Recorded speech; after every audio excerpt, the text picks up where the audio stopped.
The phone rang at 2:17 a.m., jolting me awake. Xavier Blackwood's voice cut through the darkness, high-pitched with panic. "David, what the hell is Clause 17? My lawyers are telling me some insane story about patents reverting to a fired employee." I sat up in bed, instantly alert. After 5 years of waiting, the trap had finally sprung. "You should have read your contracts before you signed them, Xavier. Don't give me legal bullshit. Fix this, now."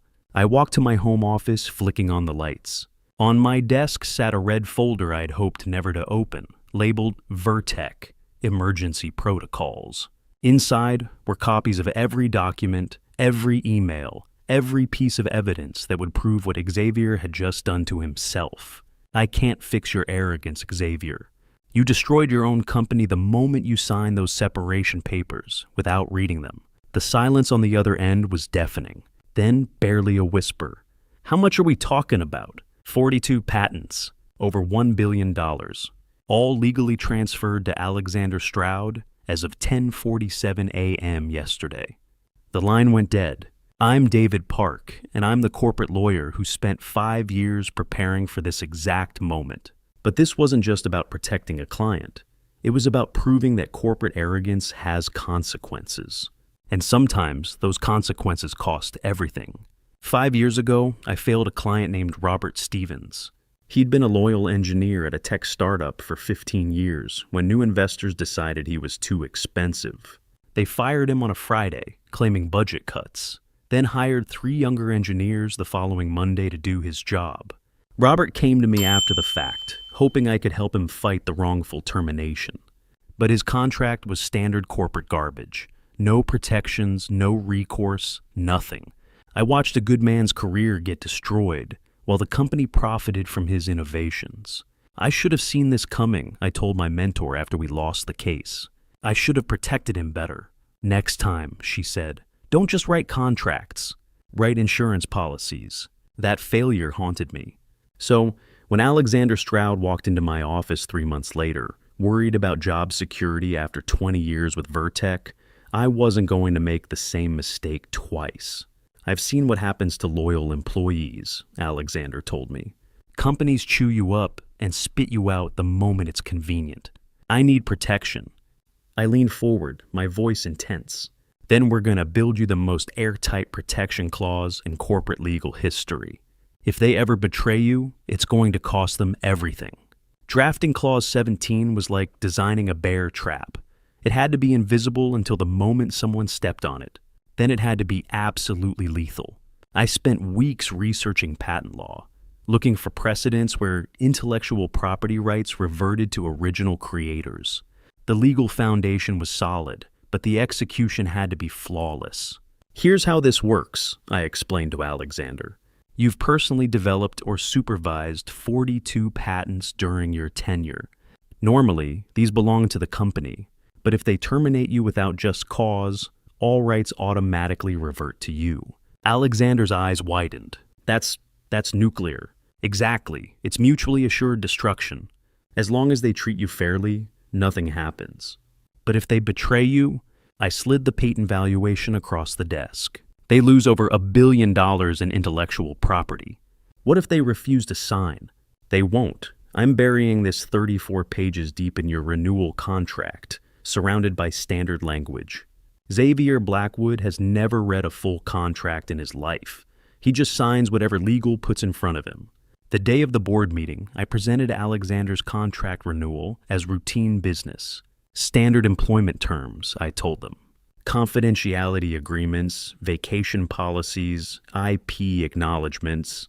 Xavier barely glanced at the documents. "Whatever keeps our people happy," he said, scrawling his signature with his usual arrogance. "That's what we pay lawyers for, right? To handle the boring details."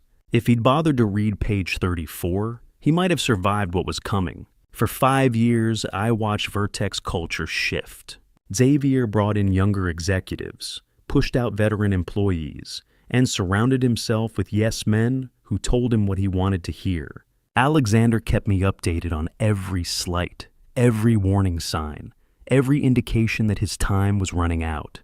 They hired his daughter Aurora as a strategic consultant, Alexander told me during one of our quarterly check-ins. 24 years old, fresh MBA, never worked anywhere else. She's been sitting in on my meetings, taking notes. My stomach tightened. Sounds like they're preparing to replace you. That's what I'm thinking. She asked me yesterday to walk her through the supply chain management system, like she's studying for my job. I pulled up Clause 17 on my computer, reviewing every word. The protection is still active. If they fire you without cause, the patents transfer automatically. What happens then? Then we find out if Xavier Blackwood is as stupid as I think he is. 3 weeks later, Alexander called with the news I'd been dreading and anticipating in equal measure. Emergency board meeting tomorrow morning. Xavier wants to discuss structural changes to optimize our human capital deployment. Corporate speak for, "You're fired. Are you ready for this?" I asked. I've been ready for 5 years. The call came at 10:52 a.m. It's done. Alexander's voice was steady, but I could hear the controlled anger beneath it. 25 years of my life, dismissed like I was some broken piece of equipment. My heart was pounding. What exactly did Xavier say? He called it a strategic restructuring. Said Aurora would be taking over my responsibilities because they needed fresh perspectives and digital native thinking. And then he slid the separation papers across the table and told me to sign. And you signed? I signed. But David, I watched Xavier sign those papers too. He didn't even read them. Just scratched his signature like he was autographing a baseball. The moment Alexander said those words, I knew Clause 17 had detonated. Xavier's signature on those separation papers, combined with the complete lack of just cause, had triggered the automatic patent transfer. In the span of 30 seconds, Xavier had signed away over $1 billion in intellectual property. Alexander, I said, my voice barely controlled, you need to understand what just happened. I got fired. I understand perfectly. Number, you just became the legal owner of 42 patents worth over $1 billion. Xavier's signature activated the reversion clause. The silence stretched for nearly a minute. You're serious. Dead serious. Those patents are yours now. Legally, automatically, irrevocably yours. The first domino fell at 3:17 p.m. My assistant burst into my office without knocking. Mr. Park, we're getting calls from Vertex International Partners. Their licensing systems are showing errors. They're saying the patents are invalid. I smiled for the first time all day. Check the patent database. Look up the ownership records for Vertex IP portfolio. She pulled up the system on her laptop. Then her face went white. They all show Alexander Stroud as the owner. All 42 patents. Not an error. That's Clause 17 working exactly as designed. By 4 p.m., my phone was ringing nonstop. Vertex junior lawyers, their business development team, even their international partners, all trying to understand why their entire IP portfolio had just vanished. At 4:23 p.m., my phone rang with Xavier's personal number. David. His voice was tight, controlled, dangerous. We need to talk. I'm listening. My legal team is telling me that somehow Alexander Stroud now owns our patents. This is impossible. Actually, it's inevitable. You terminated him without cause and signed the separation papers. Clause 17 activated automatically. Clause what? I don't know what you're talking about. Page 34 of Alexander's employment contract. The one you signed 5 years ago without reading. I could hear papers rustling frantically in the background. This is extortion. This is fraud. I'll sue you both into oblivion. Xavier, my voice was ice cold now. You signed the contract. You fired Alexander without cause. You signed the separation papers. There is nothing fraudulent about you being held accountable for your own signatures. But those patents are worth over $1 billion. Yes, I know. I valued them when I wrote the clause. The silence that followed was the sound of a man realizing he'd just destroyed everything he'd worked for with his own careless arrogance. The emergency board meeting was called for 8 a.m. the next morning. Xavier demanded I attend to explain this legal disaster. I walked into that boardroom like a gunslinger entering a saloon. Every eye was on me, but instead of fear, I felt something I hadn't experienced since Robert Stevens's case. Complete professional vindication. Gentlemen, Xavier began, his voice shaking with barely controlled rage. Mister, Park has somehow engineered a legal catastrophe that has cost this company over $1 billion in intellectual property. Board chair. Margaret Chen looked at me with steel in her eyes. Is this true, David? I opened my briefcase and pulled out a manila folder. What's true is that 5 years ago, this board approved Alexander Stroud's employment contract, a contract that included protective clauses in the event of wrongful termination. We never approved anything like that, Xavier shouted. I slid copies of the meeting minutes across the table. June 15th, 5 years ago. I presented Alexander's contract as part of routine employment business. You all voted to approve it. Margaret scanned the documents, her expression growing grimmer by the second. It says here you explained the contract included standard IP acknowledgments and employee protections. That's exactly what I said. Clause 17 is an employee protection. It protects valuable employees from being wrongfully terminated. Xavier slammed his hand on the table. This is semantic games. You hid this clause. I hid nothing. It's on page 34, written in plain English. The problem isn't that it was hidden. The problem is that you never read what you signed. I stood up, my voice filling the room. For 5 years, this clause sat dormant. Alexander never wanted to use it. He hoped his loyalty and expertise would be enough. But yesterday, you fired the most valuable employee this company has ever had, for no reason other than wanting to install your unqualified daughter in his position. Aurora is perfectly qualified. Aurora confused cloud storage with server architecture in her first meeting. She suggested uploading patents to the blockchain to protect them. She's a 24-year-old MBA with zero technical experience, and you put her in charge of $1 billion supply chain. The board members were exchanging glances now, the reality of Xavier's incompetence becoming undeniable. The clause activated because you breached your duty to this company, I continued. You fired your most valuable asset and replaced him with nepotism. Alexander Stroud built the systems that generated those patents. If you don't want him working here, why should you benefit from his innovations? Margaret looked at Xavier with undisguised disgust. You did this to us. Your arrogance cost us everything. The clause is legally binding, I finished. Xavier signed it 5 years ago, and he triggered it yesterday. There is no legal recourse, no appeal, no way to undo this. Those patents belong to Alexander Stroud now. Xavier's face had gone completely white. For the first time in his corporate career, his arrogance had consequences he couldn't charm or intimidate his way out of. Within 72 hours of Vertex collapse, the business world was experiencing something unprecedented. A single contract clause had triggered industry-wide panic about legal vulnerabilities that corporate executives had never considered. The Harvard Business School called it the Stroud shock, the sudden realization that employment contracts might contain hidden weapons, capable of destroying billion-dollar companies overnight.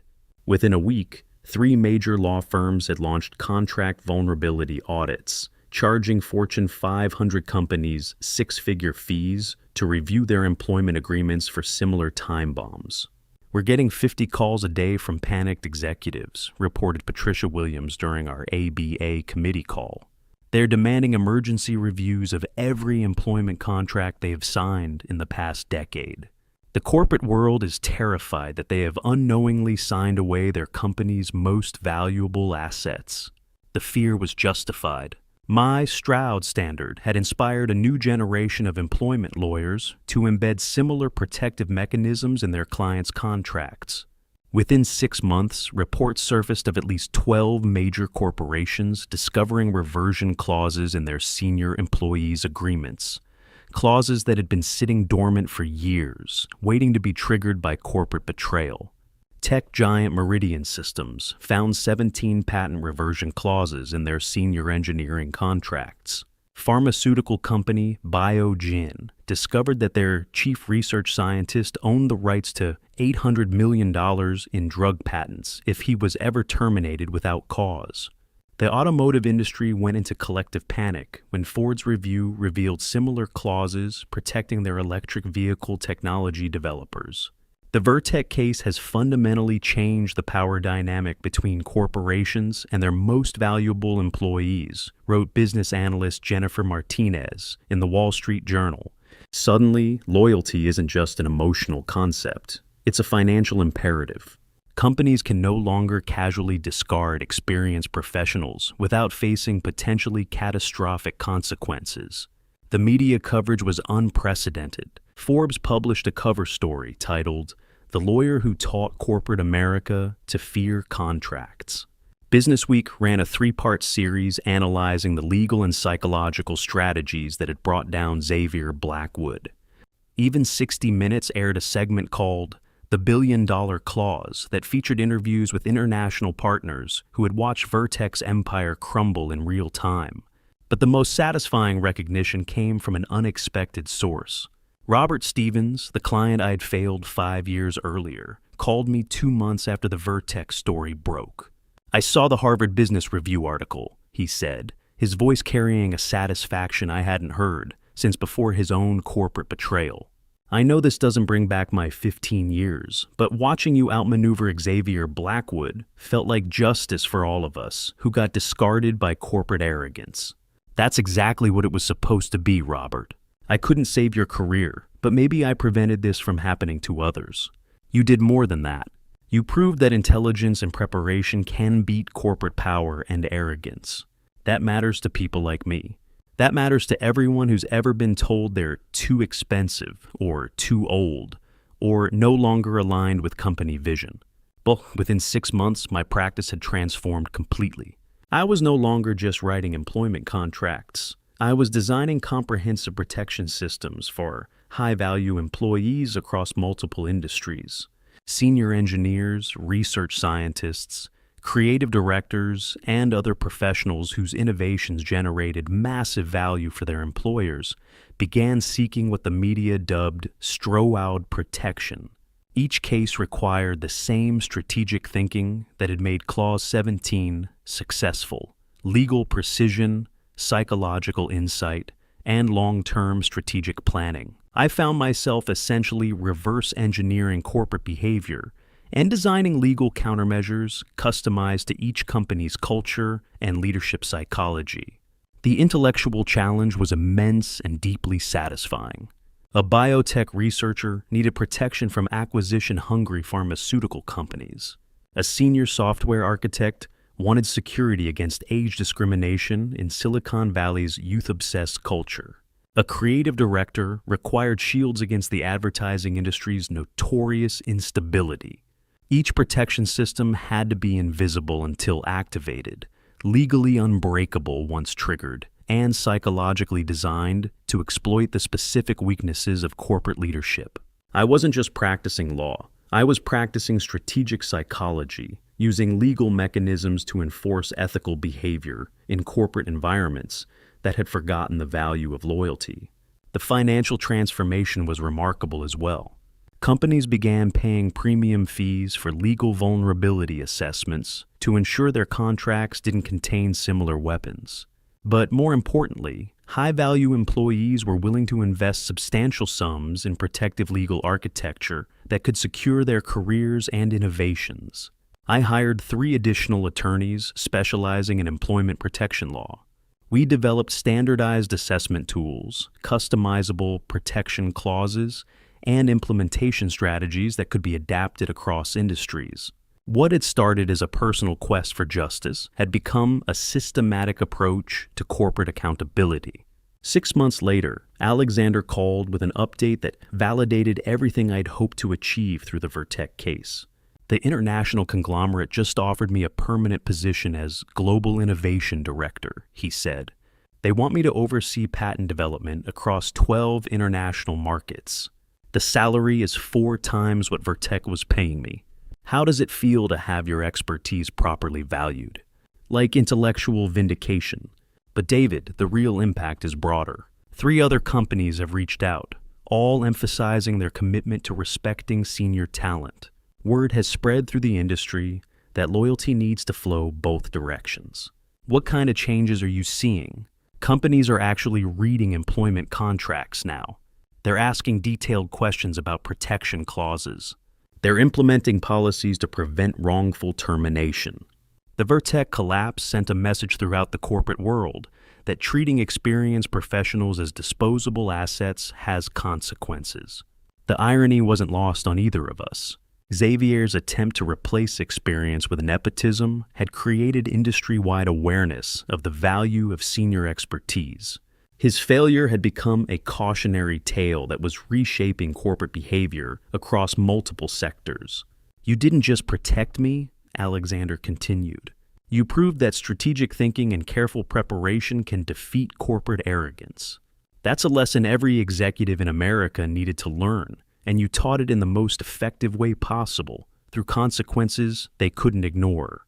The transformation extended beyond individual cases. Law schools began teaching courses on defensive employment law. Bar associations offered continuing education seminars on employee protection strategies. Corporate legal departments started hiring specialists in loyalty retention law, a field that barely existed before the Vertec case. Most importantly, the balance of power in corporate relationships had shifted measurably. Experienced professionals no longer approached employment negotiations as supplicants hoping for corporate mercy. They came prepared with legal protection, strategic thinking, and the knowledge that their expertise had value that extended beyond their current employer's convenience.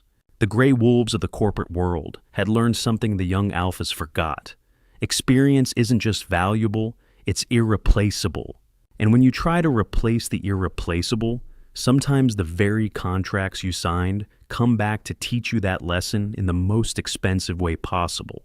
3 weeks after the collapse, Alexander called with an update that filled me with professional pride. "David, I just signed the consulting agreement. Global Innovation Advisor, overseeing patent development across 6 industries. They're treating me like the expert I always was. And the patents, I'm licensing some to companies that actually value their employees. The others I'm developing through my own firm. Turns out, when you own billion-dollar IP, people return your calls." I leaned back in my chair, savoring the moment. How does it feel to have your worth recognized? Like justice. But David, I need you to know something. This wasn't just about the money or the patents. This was about proving that experience and loyalty have value, that you can't just discard people who built your empire. That's exactly what I hoped would happen when I wrote that clause. "You didn't just protect me," Alexander said. "You proved that corporate arrogance has consequences." 6 months later, I received a call from a business journalist investigating the Vertec collapse. She wanted to understand how one contract clause had brought down a billion-dollar company. "Was this revenge?" she asked. "No," I told her. "This was justice. I wrote that clause as protection, not as a weapon. But when corporations betray loyal employees, they deserve to face the consequences of their actions." Do you regret the outcome? I thought about Robert Stevens, the client I'd failed to protect. I thought about Alexander, now thriving and respected.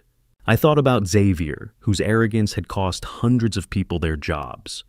I regret that it was necessary, but I don't regret holding powerful people accountable for their signatures. The truth is, every contract I write now includes similar protective clauses. Not because I want to destroy companies, but because employees deserve security. They deserve protection from the casual cruelty of corporate restructuring. Xavier never read Clause 17. He signed away $1 billion because he was too arrogant to read what he was putting his name to. That's not my fault, that's his. And when his lawyers called me at 2 a.m., screaming about legal disasters and ruined careers, I felt something I hadn't experienced since law school. Complete professional satisfaction. Because sometimes the best revenge isn't revenge at all. It's simply being prepared for the moment when arrogance meets consequences. The gray wolves of the corporate world know something the young alphas forget. Contracts aren't just pieces of paper. They're promises. And when you break those promises, sometimes the very documents you signed come back to destroy you. If you enjoyed this story about strategic justice and legal brilliance, please like this video and let me know in the comments what you thought. If this story resonates with you, remember, read what you sign, respect what you've built, and never underestimate the power of a lawyer who truly protects their clients. Because the next time you're tempted to sign something without reading it, remember Xavier Blackwood. Remember the man who destroyed a billion-dollar empire with one careless signature. And remember that somewhere out there, lawyers like me are writing clauses that will hold you accountable for every word you agree to. Some days feel off, like I'm standing but still falling. A little pain, a little tired, and no one to tell it all to. There are days that feel unsteady, like I'm drifting out of place. Every step just feels so heavy, with a smile I have to fake.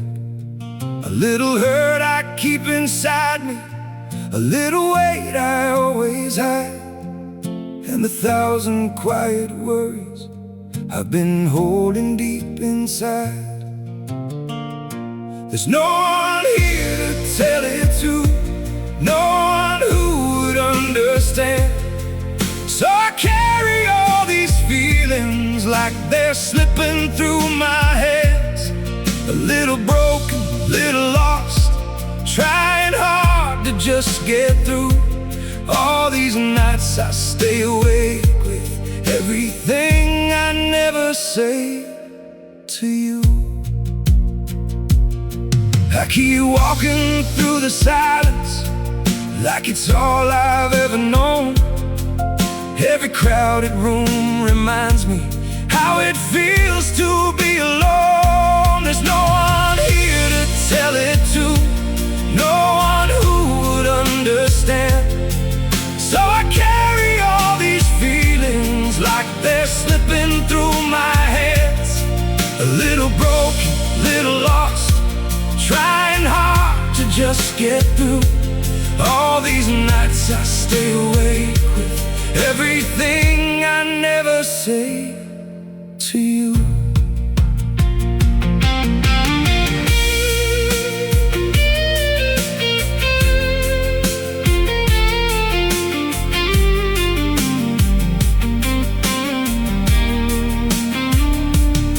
Maybe one day I'll be stronger, maybe I'll learn how to speak, but for now I keep it buried in the parts of me too weak. There's no one here to tell it to, no one who would understand. So I carry all these feelings like they're slipping through my hands. A little broken, little lost, trying hard to just get through. All these nights I stay awake with everything I never say to you.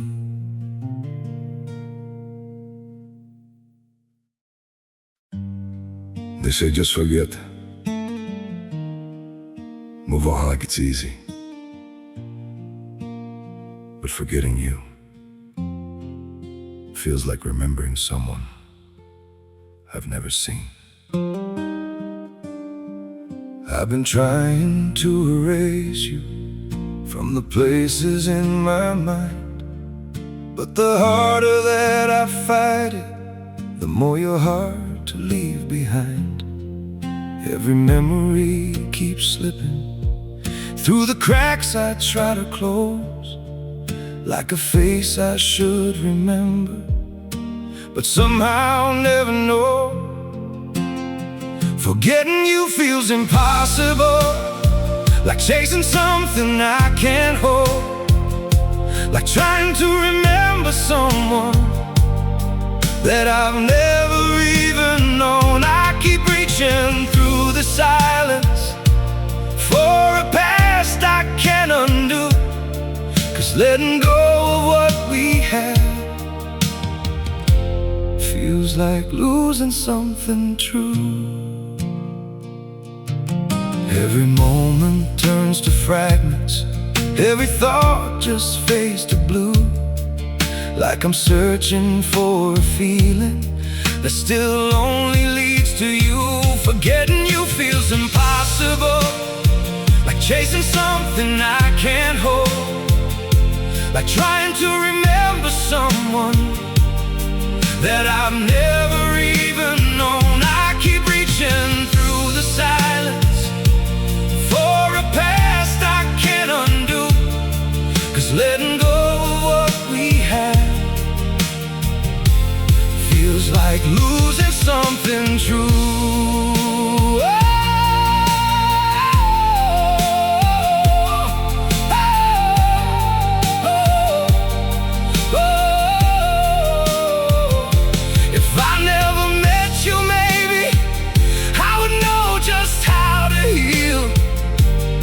But now every empty moment still reminds me what is real. Forgetting you feels impossible, like chasing something I can't hold, like trying to remember someone that I've never even known. I keep reaching through the silence for a past I can't undo, 'cause letting go of what we had feels like losing something true.